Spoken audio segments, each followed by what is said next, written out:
Bueno, muy buenas noches a todos. Muchísimas gracias por su presencia.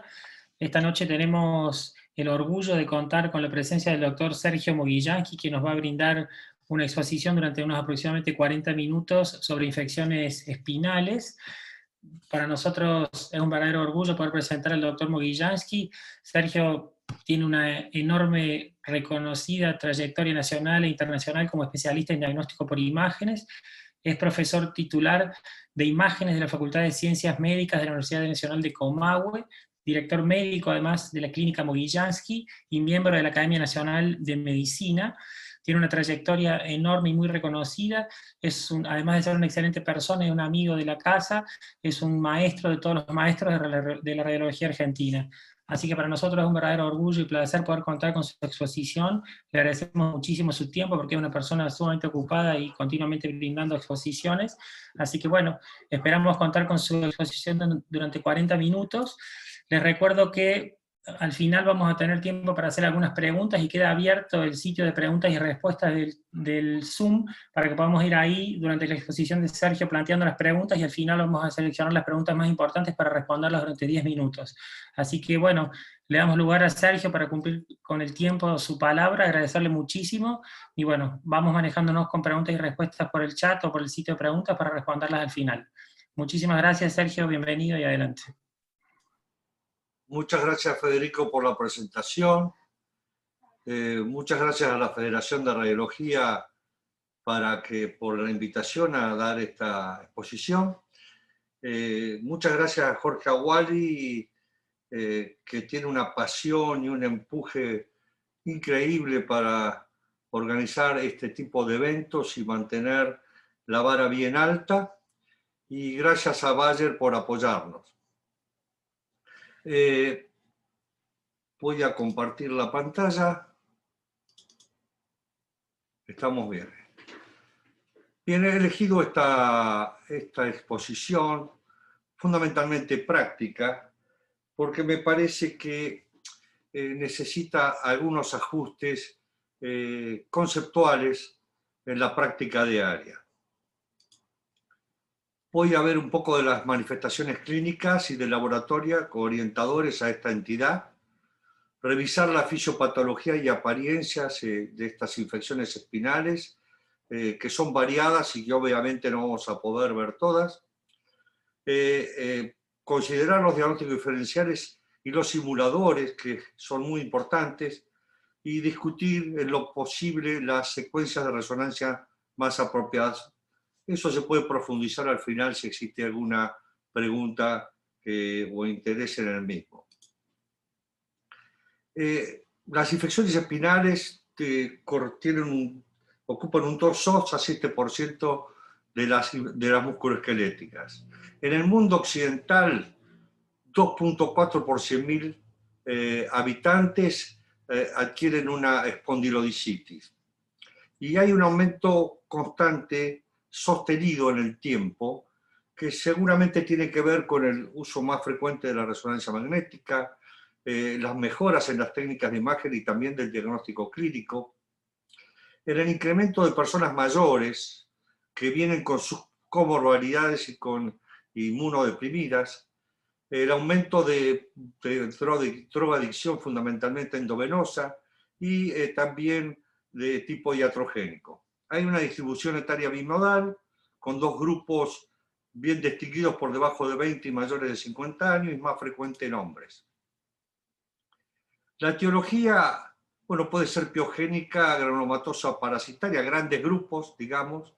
El más común de los gérmenes involucrados es el Staphylococcus aureus y de las enterobacterias, fundamentalmente el Escherichia coli, ocupan un 7 a 33%.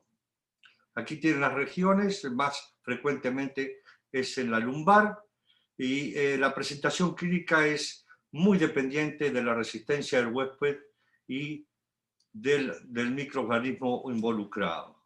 Se da más en pacientes añosos, como mencioné, pacientes con diabetes, cirugías recientes, incluidas las discografías facetarias, las punciones lumbar, la inyección de esteroides peridurales, la inmunosupresión y los drogadictos intravenosos. La clínica desde ya no es específica y frecuentemente demorada, por eso la complejidad del tema. Muchos de los pacientes tienen, la mayoría, dolor bajo, posterior, o sea, de la columna, de la espalda o del cuello. La fiebre puede estar presente, pero si no está, de ninguna manera descarta la posibilidad de espondilodicitis. La PCR es probablemente uno de los factores de laboratorio más importantes. Aumenta rápidamente cuando hay infecciones y también puede monitorear el tratamiento, ya que disminuye o se normaliza con el éxito del mismo. Bueno, la eritrosedimentación va a estar elevada, es sensible pero poco específica, y si hay un cultivo sanguíneo negativo, vamos a tener que recurrir probablemente a una biopsia, y la leucocitosis no siempre se da. Esto es para un poco ponernos para repasar. El cuerpo vertebral o los cuerpos vertebrales están muy irrigados a través de arterias segmentarias, que dan arterias metafisiarias que están cercanas a los platillos vertebrales, pero la proliferación arterial más importante está en la región subcondral anterior, y ahí es donde hay émbolos de sépticos, y es donde comienza en la gran mayoría de los casos la infección. También hay muchas anastomosis intermetafisiarias, ¿no?, que permiten que crucen los espacios discales hacia el cuerpo vertebral adyacente. Ustedes conocen que los niños tienen permeable unas perforantes, por lo que explican por qué frecuentemente tienen discitis primarias. Y esto ya no se observa en los adultos o jóvenes y en los niños. En los adultos mayores puede pasar, cuando hay fenómenos degenerativos, que haya revascularización del área y empezar a ver discitis primaria. Hematógena generalmente, a partir de un foco urinario de la piel, del tracto urinario superior, de los platillos vertebrales en los adultos, y en los niños, como les comenté, una probabilidad de discitis primaria. Es rara, no está demostrada la diseminación venosa a través del plexo avalvular de Batson. Podría explicar el origen de algunas localizaciones pelvianas, como la vejiga, el intestino o el aparato reproductor femenino. Puede haber una extensión directa de una fuente infecciosa torácica, retroperitoneal, faringia, y también la inoculación directa por trauma, cirugía, una úlcera de decúbito, etc. Vamos al primer caso. Observen ustedes que nosotros tenemos aquí un paciente de 60 años con dolor de espalda de reciente comienzo, tiene una sutil alteración en la región subcondral anterior del cuerpo de 4, el sector superior. Se ve obviamente hipointenso en T1, levemente, toma contraste levemente, es levemente hiperintenso en la secuencia STIR y no se ve tan bien en el T2 convencional. ¿Qué hacemos? ¿Descartamos discitis osteomielitis? Decimos, puede ser que sea muy temprana la resonancia magnética, o realizamos resonancia magnética en unos días. Nuevamente las imágenes que les mostraba recién, un resumen. Y efectivamente puede ser muy temprana y es probable que necesitemos en algún momento o en algunos casos una resonancia a los 8 o 20 días. ¿Y qué pasa? Miren, 30 días después ustedes tienen la alteración. Fíjense, este es uno de los signos más conocidos, que es la pérdida de los platillos vertebrales. Es tan hipointenso en el T1, en los cuerpos vertebrales, que desaparecen los platillos, alteraciones del disco, realces peridiscales. Digamos, la pérdida de la hendidura intranuclear son signos característicos, pero tardíos ya, de una espondilodicitis. ¿Qué puede pasar? Bien, nosotros tenemos que los cambios tempranos son atípicos, confusos, a veces inapreciables. Usualmente sabemos que en la región subcondral anterior el foco primario, sin embargo, puede estar en los tejidos blandos el foco primario, o verse primariamente en los tejidos blandos, paravertebral, el espacio subligamentario, el espacio epidural, o puede haber alterada la médula ósea de una sola vértebra y no de dos vértebras. Hay que tener en cuenta que esta deshidratación discal puede ser más subjetiva de un fenómeno degenerativo que de una infección. Si hay alta sospecha clínica y no logramos hacer un diagnóstico, se sugiere repetir a los 8 o 22 días. La resonancia magnética obviamente es un método excepcional para estudiar esta entidad, tiene una alta sensibilidad, especificidad y certeza, y puede haber algunos falsos negativos por las bajas, por tener microorganismos de baja virulencia, como el propio Bacterium acne, para evaluar el compromiso neurológico, pero debemos considerar dos situaciones muy importantes. Primero, perdón un segundo, primero, he perdido el mouse, no sé si ustedes lo ven el mouse.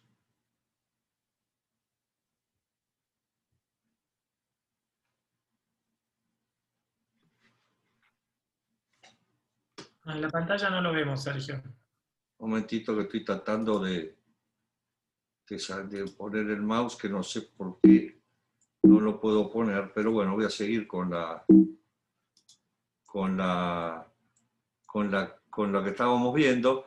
Es importante considerar que puede estar demorada con respecto a los síntomas, las imágenes, y también que permanece positiva y asombrosamente positiva además por periodos prolongados de tiempo después de la resolución clínica de la infección.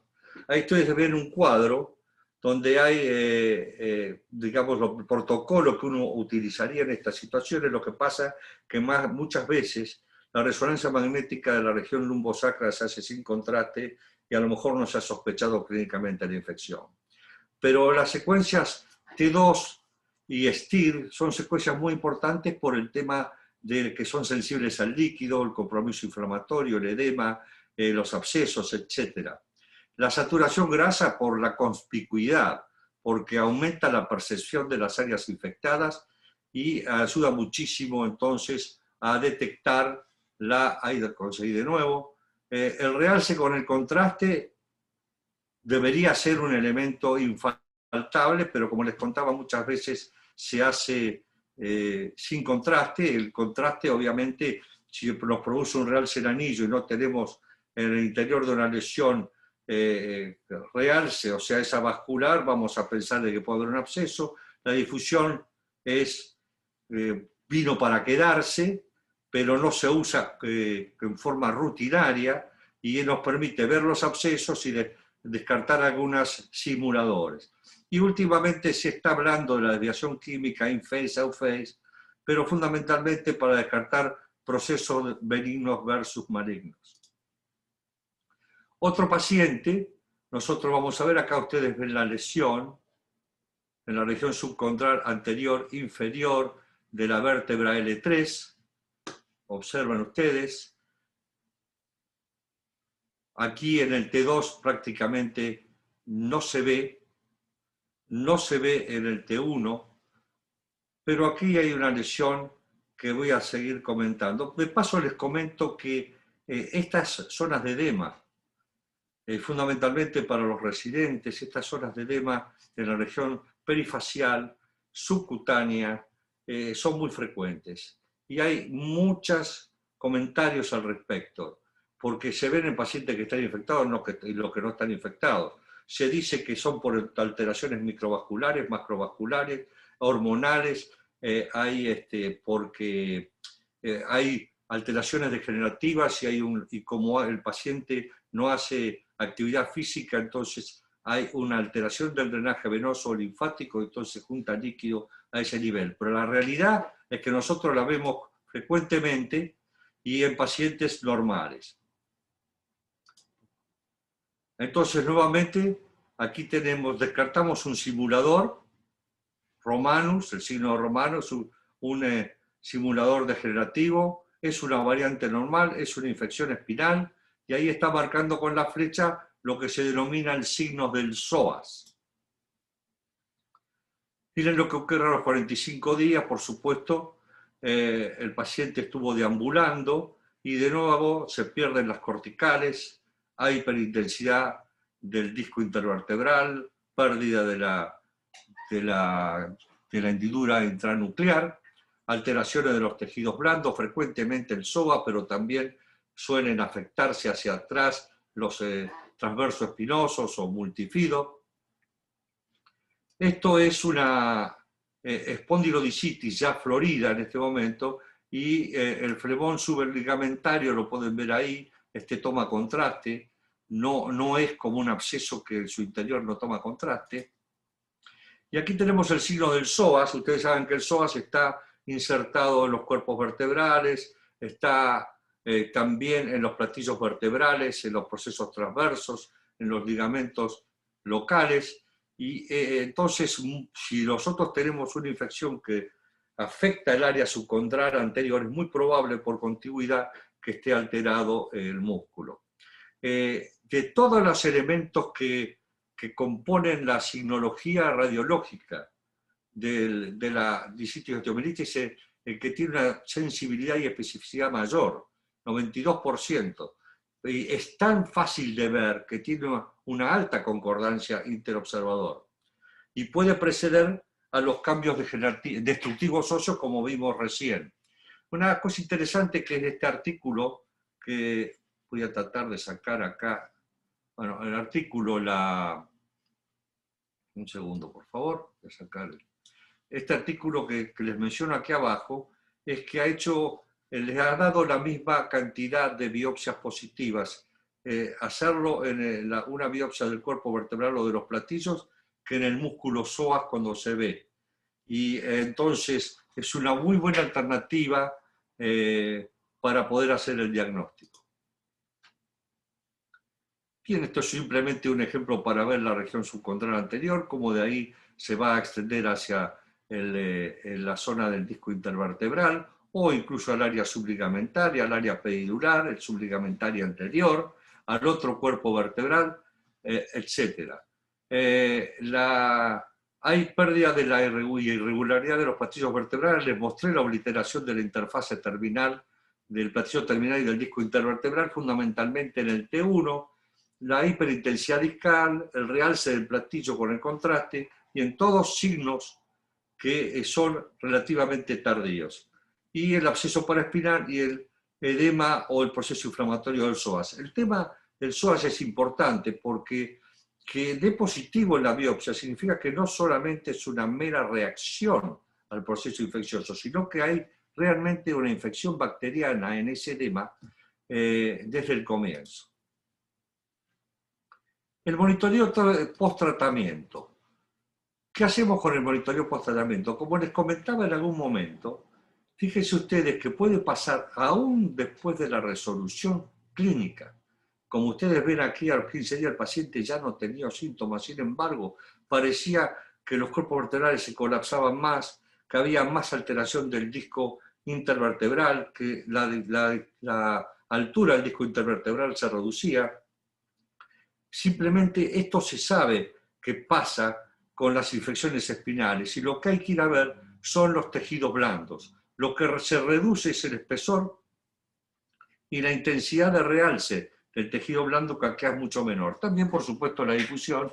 Noten ustedes aquí cómo estaba toda esta alteración de la médula ósea y del sector posterior, y cómo aquí ha prácticamente desaparecido, quedando un solo remanente posterior. Entonces, es importante, cuando uno va a hacer un control, saber todos estos detalles. Veamos algún ejemplo de simulador. Aquí tienen ustedes un paciente que tiene un postquirúrgico de 2 meses de evolución de un disco intervertebral, tienen la hiperintensidad juxtadiscal de los cuerpos vertebrales en T2, en el STIR, perdón, en el T2, y la hipointensidad en T1, y la difusión, porque obviamente se insistía en que este paciente podía tener una osteomelitis secundaria, nos daba este signo famoso que tiene mucho prestigio, para hacer el diagnóstico de esta entidad, que es simplemente un MODIC 1. Ustedes saben que el MODIC 1, hay mucha discusión sobre el MODIC 1 y se está reevaluando continuamente qué pasa. Cuando a veces pasa a MODIC 2, y es curioso porque a veces del MODIC 2 vuelve a pasar al MODIC 1. Aquí tienen la explicación de lo que es, en este artículo original, la explicación de lo que es el signo de la garra, que ustedes lo ven aquí en la difusión. Esto ocurre, este signo de la garra, porque esto es un proceso lento y gradual. Entonces permite tener esta reacción aquí en el cuerpo vertebral. Si esto fuera una infección, la destrucción, el edema, la necrosis que genera el organismo, no permite una reacción periférica de este tipo. Hay algunas características técnicas que hay que tener en cuenta. Si bien es muy sensible en los valores bajos, de valores B bajo en la difusión, nosotros tiene más especificidad cuando se ven los valores altos. En el caso de la espondilodiscitis es más difusa y amorfa la alteración de la difusión. Hay personas o autores que dicen que en algunas entidades espondiloartropáticas puede generarse este signo de la garra. Sin embargo, yo creo, por los ejemplos que he visto en la literatura, de que no son de esta manera tan típicos, tan impactantes cuando uno hace la difusión. Otro simulador es la hernia de Small aguda. Este es un paciente que había tenido un año antes una fractura de un cuerpo vertebral y ahora el paciente tuvo un pequeño trauma y generó esta profundización del disco intervertebral en el cuerpo y generó todo este edema que ustedes pueden ver, edema y hiperemia, porque recuerden que se habla de edema, pero en realidad está tomando contrastes y que hay mucha hiperemia asociada. Los platillos vertebrales en general no tienen gaps, no tienen brechas. Sí en la columna en crecimiento, a veces quedan algunas cicatrices de esas brechas, de esas brechas que habían en el desarrollo, y a ese nivel se producen el hundimiento del disco intervertebral. Cuando es agudo, puede producir toda esta signología, incluso mucho dolor, pero tiene esta esclerosis circundante, en tomografía se ve muy bien también, son anillos concéntricos, y el edema, poco o nulo compromiso de los tejidos blandos, y hay un signo también que se ve que es el signo de la extrusión gaseosa, que es bastante típico de esta hernia de Small. Este es un paciente de 48 años con dolor de espalda. La verdad que este paciente cuando vino no tenía diagnóstico. Pero fíjense ustedes, aquí en las esquinas vertebrales, blanco en el T1, blanco en el T2, diciendo esto, bueno, estos son cambios grasos porque desaparecen en la secuencia STIR. Y se ve esta zona edematosa, oscuro en el T1, blanco en el T2. Hay irregularidad del platillo vertebral, aquí hay un defecto óseo. Y noten en la tomografía computada, también se puede ver en las placas simples, pero mucho mejor en tomografía computada, estas densidades que hay, que se llama el signo de las esquinas brillantes. Y en esto es lo que se llama el signo de Romanus de la espondilitis anquilosante o de algunas otras espondilopatías o artropatías seronegativas. Puede deberse a osteitis, como es esta zona de acá, una osteitis reaccional. Hay que prestar mucha atención a estos cambios secundarios, se asocia o no con sacroileitis, entesofitos, el estado del HLA-B27, y el crónico hace de estas modificaciones grasas en las esquinas, que pueden ser anteriores o posteriores, muy típicas de esta entidad. Pero es algo que yo estoy seguro que pasa desapercibido con alguna frecuencia. Otra, pero esta es rara, simulación de infección espiral, también de la espondilitis anquilosante, y estas son las lesiones que describió Anderson así con doble S como ustedes la ven. Nótense que la espondilitis anquilosante tiene esta osificación de los ligamentos del ligamento longitudinal anterior, de los interespinosos, observen aquí. Lo mismo lo vemos con resonancia magnética y vemos esta alteración aquí, esta irregularidad de los cuerpos vertebrales que puede simular una tuberculosis o una infección bacteriana. No hay gran compromiso cuando hacemos el STIR y en realidad esto es una fractura que puede ser transvertebral o puede ser transdiscal. Y la clave está, mirad, que también compromete el sector posterior, o sea, toda esta zona es una fractura. Ustedes saben que la espondilitis anquilosante es una de las columnas rígidas, junto con la espondilosis degenerativa, junto con el DIS y junto con las fusiones obviamente quirúrgicas. Y entonces estas son pseudoartrosis o no uniones de fracturas por trauma o incluso por insuficiencia, y que ocurren en estos lugares transdiscales o transvertebrales. Y la clave está en mirar el sector posterior para darnos cuenta de que esto en realidad es toda una fractura que va de adelante a atrás. La osteonecrosis vertebral es otra entidad que en ocasiones yo veo que genera dificultades diagnósticas. En general está, en lo particular, yo las he visto siempre con los colapsos por insuficiencia, de las fracturas por insuficiencia, y tiene la particularidad de presentar se llama cleft, es la hendidura, la brecha llena de líquido. Esta es todo el cuerpo vertebral colapsado, obviamente, y presentan esta brecha aquí, muy típica, que es líquido. Se piensa que es líquido de edema que se colecciona dentro de cavidades isquémicas necróticas del cuerpo vertebral. Este paciente tenía otros problemas así de tipo osteoporóticos que generaban hiperemia. Aquí toma contraste, también toma contraste en la zona posterior del cuerpo vertebral que mencionaban anteriormente. Y en ocasiones en forma adicional o en forma aislada, en lugar de líquido, puede haber aire, como ustedes ven en esta tomografía computada. Más fácil de ver obviamente en TC que en resonancia magnética, pero es el mismo paciente.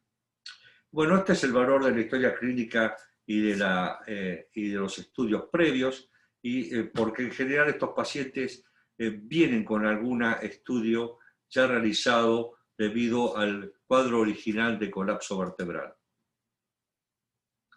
Este es un paciente de 65 años con dolor crónico de columna. Ustedes observen que hay alteración difusa de los cuerpos vertebrales en la señal. Sin embargo, los cuerpos vertebrales están respetados, o bastante respetados. No hay un colapso de los mismos. El disco intervertebral está levemente alterado, pero la altura está respetada. No hay gran compromiso de tejidos blandos, aquí se ve un poco. Están en tomografía computada, se ven muy bien estos picos, parrot peak, picos del oro importante, esta producción ósea anterior, que se ve como un coliflor en el axial. Fíjense en tomografía computada con destrucción ósea. Esto es un proceso crónico, como bien lo dice la sintomatología del paciente. Y esto es muy característico. La verdad que yo lo veo con muy poca frecuencia. Aquí me olvidé de comentarles que hay un poco de líquido epidural que se ve con la difusión. Lo vemos con poca frecuencia, pero es muy típico de brucelosis. Y hay una forma focal y una forma difusa. Esta sería la forma difusa. La arquitectura vertebral está preservada, la señal es relativamente homogéneo. Hay muchos artículos escritos en la diferenciación entre esto y la tuberculosis. Algún comentario haré después. Los grandes osteofitos son importantes y hay un mínimo compromiso paravertebral. Ya saben ustedes, se contrae por manejo de material contaminado o consumir lácteos, por ejemplo, leche no pasteurizada. Esta es otra entidad, mujer de 35 años, dolor lumbar, sudoración febrícula y molestia abdominal. Observen ustedes todos los cuerpos vertebrales que están alterados, que se ven bien en la secuencia de TR largo. La difusión se ve muy bien, los discos intervertebrales en su gran mayoría conservados. Aquí no vemos nada en el STIR, sin embargo, miren la difusión, qué sensible que es aquí, y esta colección paravertebral que ya ustedes se irán imaginando de qué se trata. Este paciente tenía también estos ganglios calcificados prevertebrales en la zona retroperitoneal, de nuevo la colección aquí. Bueno, esto es una tuberculosis, las múltiples, las SCIP, ¿no? las lesiones saltarinas de la tuberculosis. Nosotros no vemos frecuentemente tuberculosis, cada vez la vemos menos frecuentemente, pero de tanto en tanto aparece algún paciente. Bien, los patrones ustedes más o menos lo conocen, tienen una evolución crónica e insidiosa. Los espacios discales están relativamente preservados por aquello de que no produce la tuberculosis enzimas proteolíticas.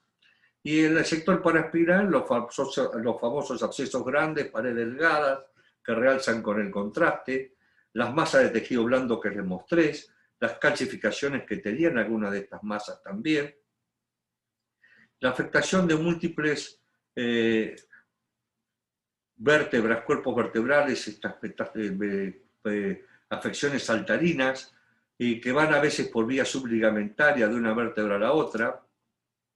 Esto me lo facilitó algunos conocidos de la India, que observen ustedes, no sé si uno haría tan fácil el diagnóstico de tuberculosis, ellos lo hacen muy fácil, simplemente acá vemos los compromisos subligamentarios, de este lado aquí hay una gran afectación del espacio discal, los cuerpos vertebrales los dos están alterados, tranquilamente podría ser esto algún tipo de infección bacteriana. En este caso ya es más sugestivo porque ustedes ven que los discos intervertebrales están relativamente preservados y está más comprometido el cuerpo vertebral. Y este es un paciente que yo siempre dije, si hubiéramos hecho la difusión en este paciente, tal vez hubiéramos hecho el diagnóstico. Fíjense el compromiso de los cuerpos vertebrales, aquí con contraste. Los asteriscos están marcando lo que prima facie parecen ser discos intervertebrales bastante respetados. Entonces la tuberculosis surgió inmediatamente. También había compromiso peridural. La tuberculosis puede afectar a veces, raramente, la parte posterior del cuerpo vertebral, del arco vertebral. Y fíjense ustedes aquí cómo está comprometido. Bueno, sin embargo, esto fue una metástasis. Si hubiéramos hecho la difusión, yo hubiera visto de que esto estaba realmente baja el ADC de este paciente. Aquí es la evolución de la espondilitis. En vez de pasar al disco intervertebral, toma los sectores subligamentarios, se va hacia el centro de la vértebra, en ocasiones hacen abscesos intravertebrales y realzan en anillo los abscesos intravertebrales, pero hasta tarde en la evolución los discos están relativamente preservados.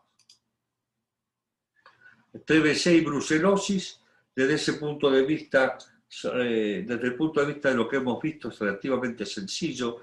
La brucelosis tiene esta preservación de la altura del disco y de la vértebra, que es fantástico como se ve.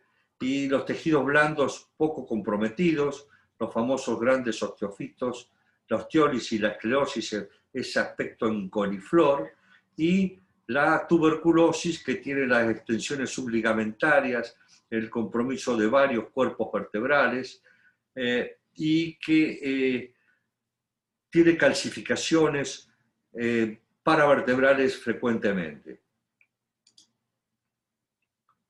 Esto está tomado de la literatura, quería simplemente tenerlo, que en la medida que nosotros tengamos pacientes inmunodeprimidos y le estemos dando antibióticos para evitar las infecciones bacterianas, vamos a facilitar el crecimiento de la flora fúngica.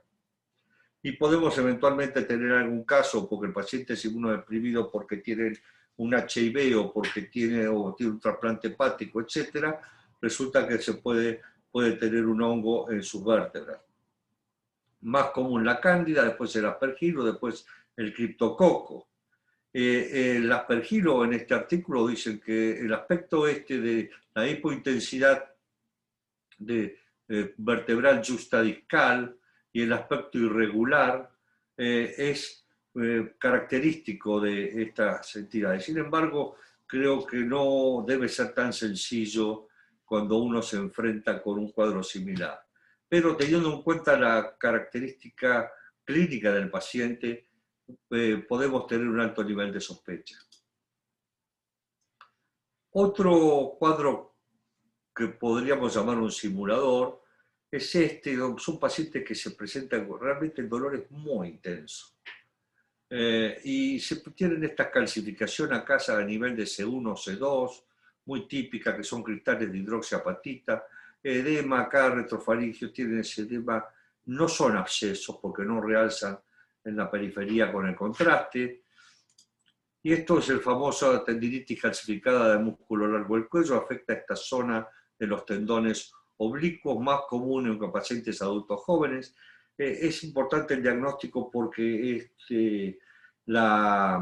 se va con corticoides y por supuesto que se pueden hacer algunos diagnósticos diferenciales, pero la imagen es muy típica y que no hay por qué perder la oportunidad de lucirse con el diagnóstico.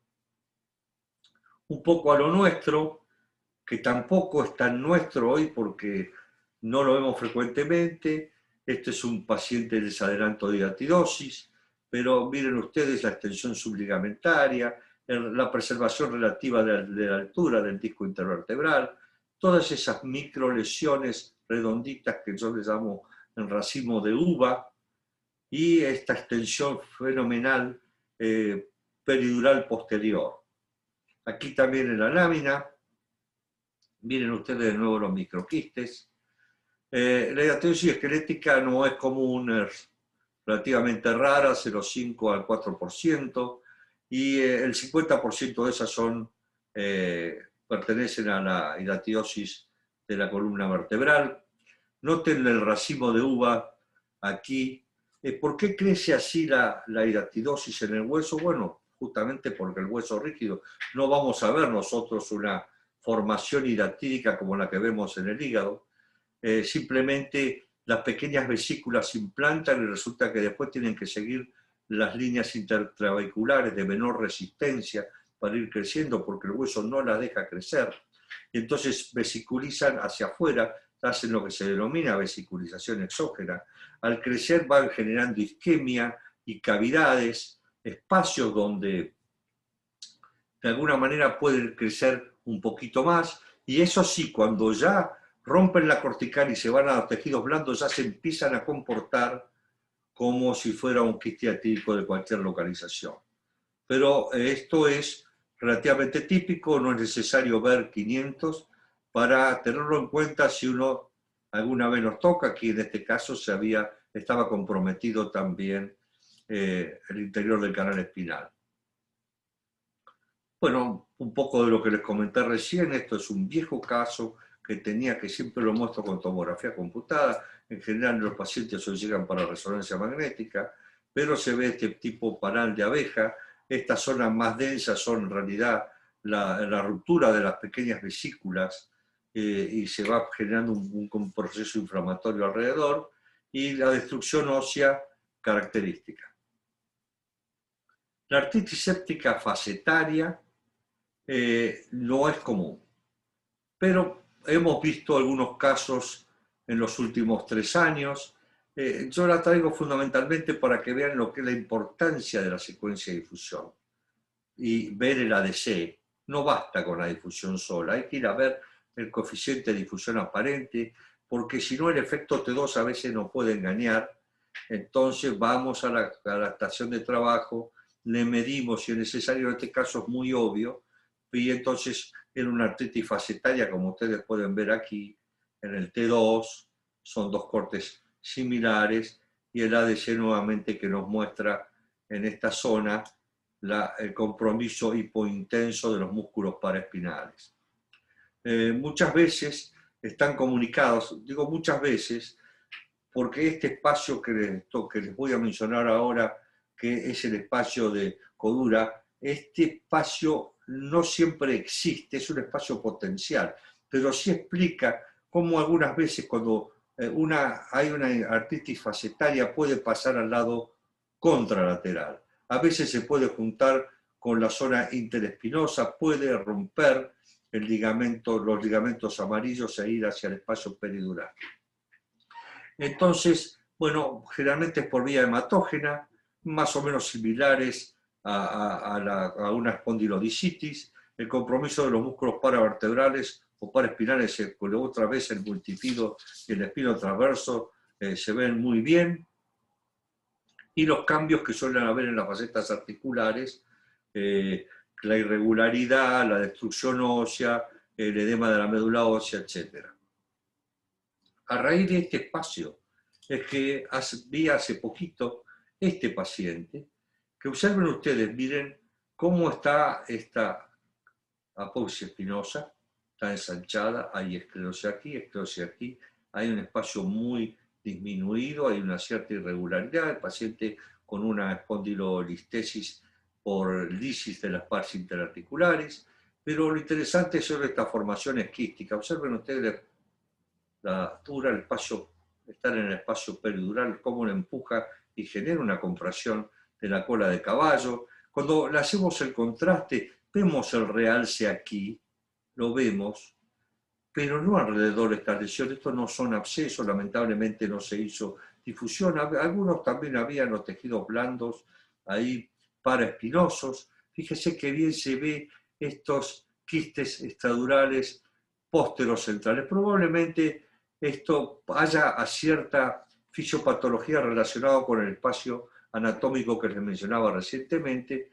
Y bien, en este caso de Baastrup, los quistes estadurales posterocentrales están descritos. Ahora tenemos este paciente con esta lesión intensa, que también hay que tener un alto índice de sospecha. Es importantísimo saber, no está lidiando aquí con un tumor maligno, pero hay que tratar de hacer el diagnóstico lo más rápidamente posible. Estos son trabéculas muy gruesas, podríamos haberle hecho tomografía computada, también está comprometido los pedículos y la apófisis transversas.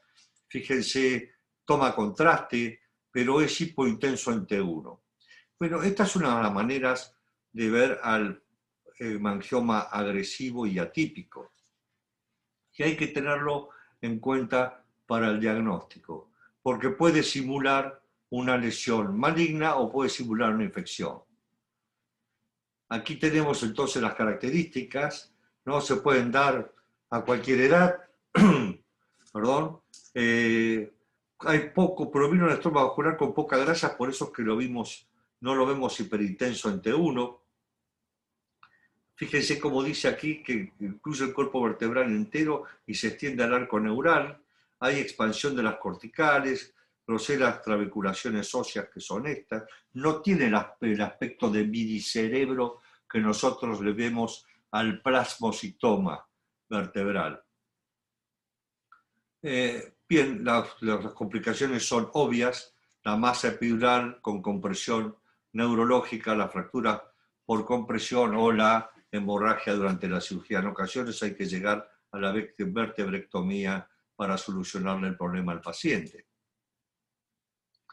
Este es otro paciente, que esto es relativamente fácil de hacer el diagnóstico. Yo recuerdo que la mujer me dijo, yo estaba en la fiesta de 15 años de mi hija bailando y de golpe sentí un dolor intenso en la pierna derecha y bien, a lo mejor podría simular algún absceso, pero obviamente no lo es. Tiene un realce periférico, tiene cierta hiperintensidad de difusión, pero es mucho brillo a través de T2, y es claramente esto un disco extruido. Esto hay que considerarlo siempre.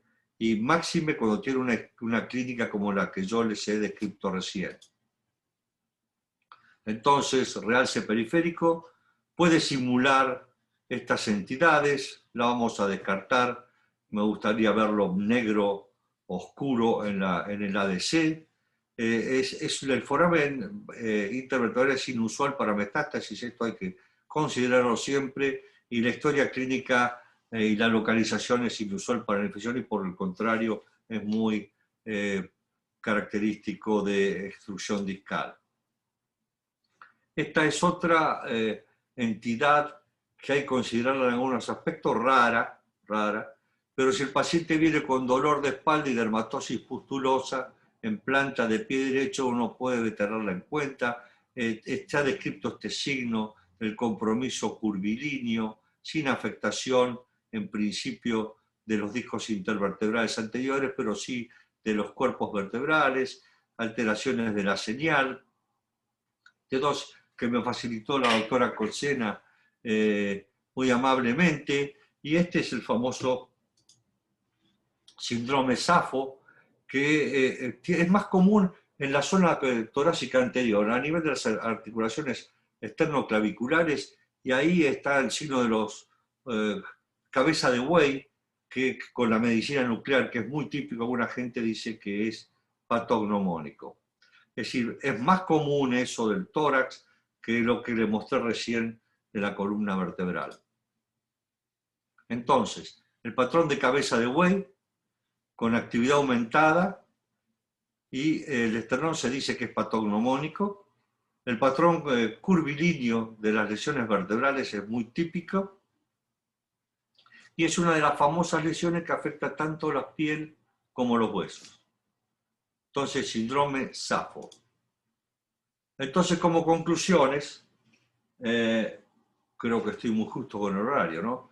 Como conclusiones, tenemos que las imágenes son muy importantes para la detección, localización y severidad, e incluso a veces para sugerir el organismo involucrado, la tuberculosis, la brucelosis, eventualmente podría ser un hongo, considerando las características clínicas del paciente. La piogénica, acuérdense, 2 vértebras contiguas es lo típico, pero relativamente tardío, con un compromiso subcondral, discal y la presencia de abscesos. Puede ser atípica en una fase temprana, muy importante tener en cuenta el compromiso de tejido blando, particularmente el psoas, y tener en cuenta que puede permanecer positivas y a veces hasta con dudosa por periodos prolongados luego del tratamiento médico, luego de ceder la clínica del paciente. Hay que considerar una serie de simuladores no infecciosos que seguramente las van a tener en consideración, y hay que tener en cuenta la endemicidad y la clínica en la brucelosis, la tuberculosis, eventualmente la cisticercosis, de la que vemos algunos casos pero muy difícilmente espinales, y en los pacientes inmunocomprometidos y adictos, por favor, considerar las micosis. Bien, muchas gracias. Entonces, no sé si ahora tendremos... Muchísimas gracias, Sergio. Muchísimas gracias, Sergio, por la exposición tan clara y tan didáctica. Es un tema arduo y muchas veces con dificultades para el diagnóstico. Bueno, creo que ha sido muy prolija la presentación, los casos interesantes y con esos simuladores que muchas veces nos generan dificultades. Está abierto, les recuerdo, para los participantes el sitio de preguntas y respuestas para los que quieran hacer algunas preguntas. Tenemos una primera pregunta del doctor Andrés Vázquez, donde consulta si en casi todos los casos los diagnósticos definitivos han sido por punción, y si en ese caso, ¿a qué tiempo después del tratamiento antibiótico se espera para hacer la toma de la muestra? Perdón, la segunda parte de la pregunta no la escuché. Él pregunta que en caso de que si el paciente está bajo tratamiento antibiótico, ¿cuánto tiempo se espera habitualmente para tomar la muestra para un diagnóstico definitivo? Un momentito. ¿Cuánto tiempo se espera para la muestra? Bueno, la realidad ocurre que estos pacientes todos fueron comprobados que tenían osteomielitis. por la evolución clínica luego del tratamiento. Gran parte de ellos, porque no son pacientes que los hemos atendido nosotros clínicamente, le hicieron el diagnóstico definitivo con la biopsia. Y la biopsia en general, yo creo que se puede hacer una vez que uno encuentra la alteración. Digamos, si nosotros no tenemos compromiso, no tenemos un homocultivo positivo, porque si tenemos un homocultivo positivo no le vamos a hacer la biopsia. Pero si no tenemos un homocultivo positivo, nosotros tenemos que ir a punzar la zona que nos parece más comprometida, que puede ser la región subcondral anterior. Si es muy grande, puede ir a punzar cualquier cosa, pero hay que tener en cuenta lo del psoas. Pero yo creo que apenas se ve la alteración, se puede ir a punzar. No sé si es exactamente lo que me preguntaron, pero bueno. Sí, sí, me parece que está muy claro, Sergio. Tenemos otra pregunta similar, si querés, de la doctora Patricia Nali, que dice, en los pacientes pediátricos con espondilodicitis, ¿a cada cuánto uno considera conveniente hacer un control? Si es que hay alguna diferencia con el adulto o no. No en lo personal, no. No vemos tantos pediátricos, pero yo entiendo por la literatura de que no, que nosotros le hacemos un control de acuerdo a la evolución clínica, ¿no? Si el paciente evoluciona bien, los pediatras son un poco, tratan de evitar los estudios si el paciente está evolucionando bien. Entonces, a lo mejor le hacen un control a los 3 meses o a los 4 meses. Perfecto. Bueno, otra pregunta, Sergio, es con respecto al protocolo. ¿Qué protocolo utilizamos habitualmente y si siempre estás incluyendo la secuencia de difusión en tu protocolo habitual de manejo de las infecciones espinales o de la patología degenerativa, artrósica?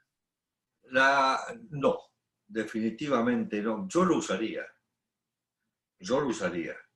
pero definitivamente no. No, sí lo usamos cuando encontramos patología.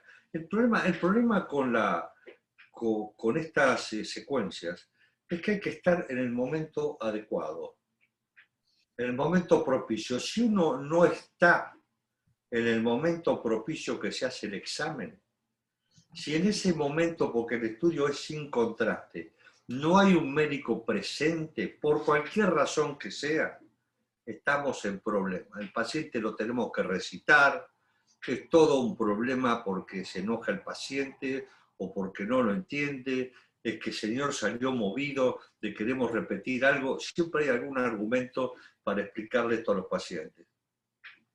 La difusión es un método sensacional. Y otro método sensacional de secuencia es el in-face out-face. Y ese está más dedicado a todo lo que sea alteraciones de la médula ósea, si la fractura fue producida por una neoplasia o si la fractura está producida porque una osteoporosis.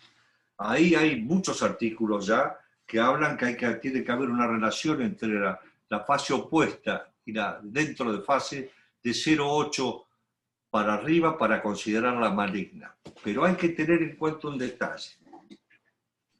Y se los comento porque, si bien no fue lo que me preguntaste, lo voy a decir. Aquellas lesiones que se mineralizan, puede ser un hemangioma, esclerosis como una isla ósea incluso, pueden dar aumentada esa relación y simular una lesión maligna si uno le hace el in-face out-face, porque producen un fenómeno de susceptibilidad, aunque mínima, detectable por esta secuencia. Hay un artículo muy interesante que acaba de aparecer, yo creo que en el último mes, en AJR o JNR, uno de los dos, donde habla de este problema. Creo que es AJR. Muy interesante, porque si uno se va a involucrar con esto, tiene que saber que estas cosas pueden ocurrir. Bien, en la difusión, todo lo que puedo la uso, todo lo que puedo.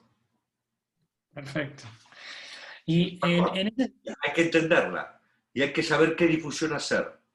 La difusión tiene que tener un B a lo sumo de 600, 700, no más.